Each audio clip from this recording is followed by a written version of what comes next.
नमस्ते।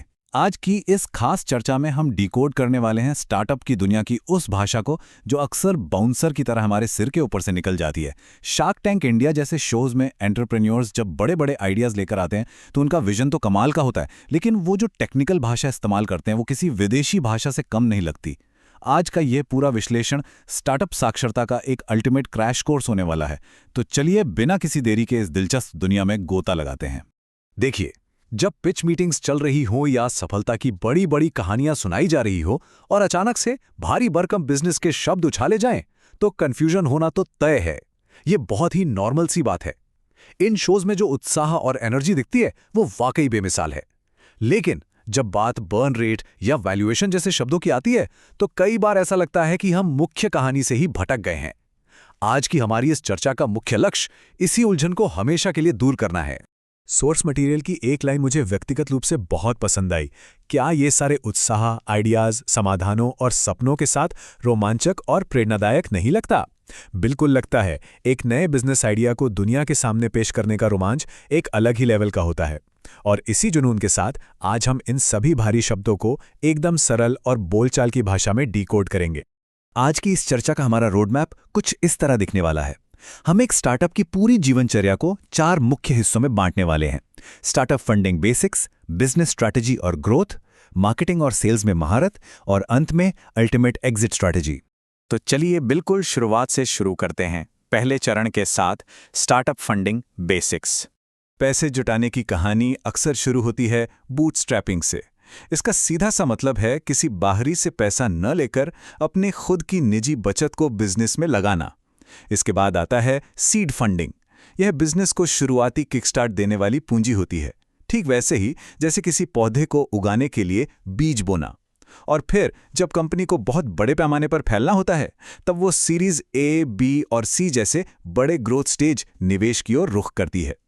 अब जब फंडिंग की बात चल ही रही है तो इन 2 बड़े नामों का जिक्र तो बनता ही है। एक तरफ हैं एंजल इन्वेस्टर। ये वो लोग होते हैं जो बिल्कुल शुरुआत में रिस्क लेते हैं, और ये अक्सर परिवार के सदस्य या दोस्त भी हो सकते हैं जो शुरुआती सीड मनी देते हैं। और दूसरी तरफ है वेंचर कैपिटल या वीसी। ये बड़ी संस्थागत फर्में होती हैं जो छोटे व्यवसायों में तब बड़ा पैसा लगाती हैं जब उन्हें लंबी रेस का घोड़ा यानी लंबे समय की ग्रोथ की साफ संभावना दिखती है। इक्विटी, वैल्यूएशन और आरओआई, निवेश की पूरी गणित इन्हीं 3 शब्दों के इर्द गिर्द घूमती है। इक्विटी का मतलब बहुत ही आसान है, कंपनी में आपका हिस्सा या मालिकाना हक। वैल्यूएशन ये तय करता है कि पूरी कंपनी की अनुमानित कीमत आज की तारीख में आखिर है कितनी। और सबसे जरूरी आरओआई यानी निवेश पर रिटर्न। ये वो पैमाना है जो बताता है कि जो पैसा लगाया गया है उस पर असल में कितना मुनाफा वापस आ रहा है। जब डील्स की बातें हो जाती हैं तो उन्हें कागज पर पक्का करना भी तो जरूरी है ना? यही एंट्री होती है टर्म शीट की। ये एक ऐसा डॉक्यूमेंट है जो निवेश की सारी जरूरी शर्तों को साफ साफ बताता है। हालांकि ये गैर बाध्यकारी होता है।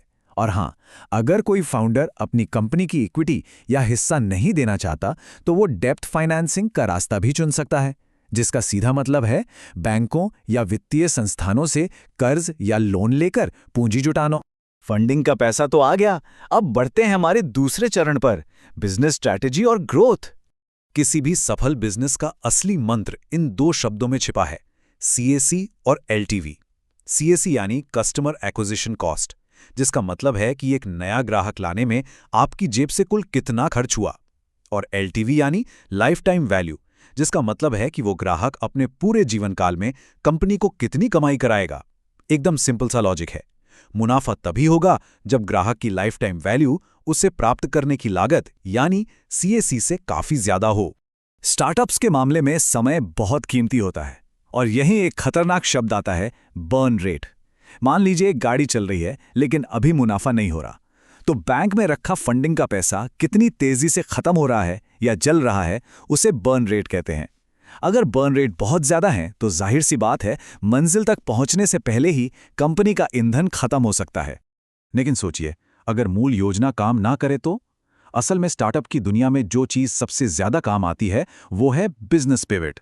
इसका मतलब है बाजार की स्थिति, ग्राहकों के फीडबैक या नए प्रतिस्पर्धियों को देखते हुए अपनी रणनीतियों, प्रोडक्ट या पूरे बिजनेस मॉडल में एक बड़ा बदलाव कर लेना। सर्वाइवल के लिए यह लचीलापन होना सबसे ज्यादा जरूरी है। चलिए, रणनीतिक दक्षता मापने के कुछ और दिलचस्प शब्द देखते हैं। रेवेन्यू मॉडल, यानी कंपनी असल में पैसे कैसे कमाएगी, उसका पूरा ब्लूप्रिंट। ग्रॉस मार्जिन, प्रोडक्ट बनाने के सीधे खर्चे निकालने के बाद आखिर में कितना मुनाफा बचा। स्केलेबिलिटी, बिना बहुत ज्यादा खर्चे बढ़ाए तेजी से आगे बढ़ने की ताकत। और मार्केट शेयर, यानी पूरे उद्योग की कुल बिक्री में उस कंपनी का कितना दबदबा या हिस्सा है। अब एक सवाल है, अगर आइडिया इतना अच्छा है तो उसे चोरी होने से कैसे बचाएं? इसका जवाब है बौद्धिक संपदा या आईपी। ये आपके शानदार डिजाइनों और विचारों को कानूनी सुरक्षा देता है, और जब कोई ऐसा नया विचार आता है जो मौजूदा महंगे और जटिल उत्पादों को अचानक से सस्ता और आम जनता की पहुंच में ला दे, तो उसे विघटनकारी नवाचार या डिसरप्टिव इनोवेशन कहते हैं। ये वो गेम चेंजिंग आइडियाज है जो पूरी इंडस्ट्री की शक्ल ही बदल कर रख देते हैं। अब हम पहुंच चुके हैं तीसरे और बहुत ही अहम चरण पर, मार्केटिंग और सेल्स में महारत। एक कस्टमर की जर्नी आखिर कैसी दिखती है? देखिए, सबसे पहले लीड जनरेशन के जरिए लोगों का ध्यान खींचा जाता है और उन्हें आकर्षित किया जाता है। फिर बारी आती है कन्वर्जन रेट की, यानी कितने लोगों ने असल में वो प्रोडक्ट खरीदा। उसके बाद की जाती है अपसेलिंग, जहां कस्टमर को उसी प्रोडक्ट का प्रीमियम या महंगा वर्जन लेने के लिए प्रोत्साहित किया जाता है।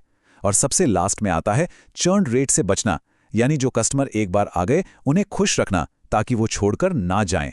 सेल्स की दुनिया के दो सबसे आम शब्द हैं B2B और B2C।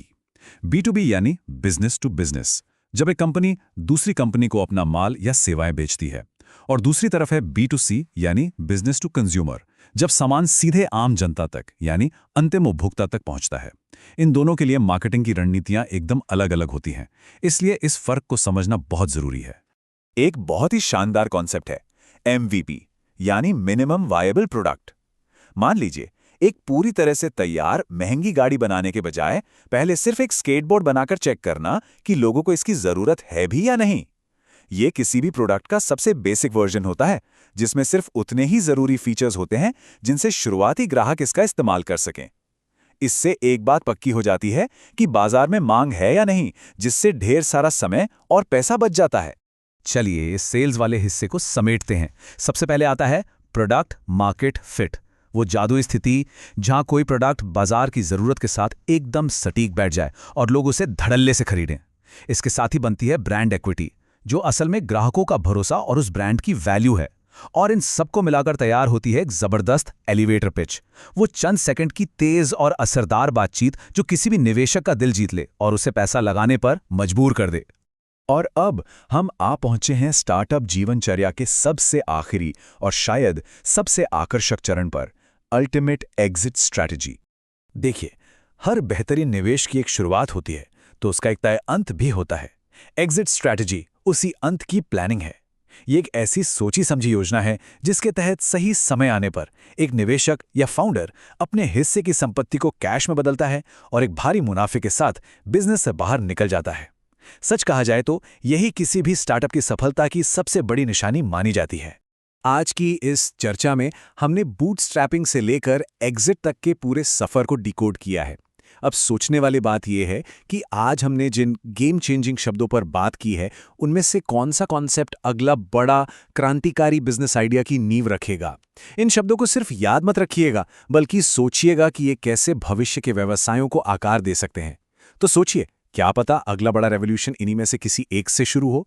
आज हमारे साथ जुड़ने के लिए बहुत बहुत धन्यवाद और सीखते रहिए।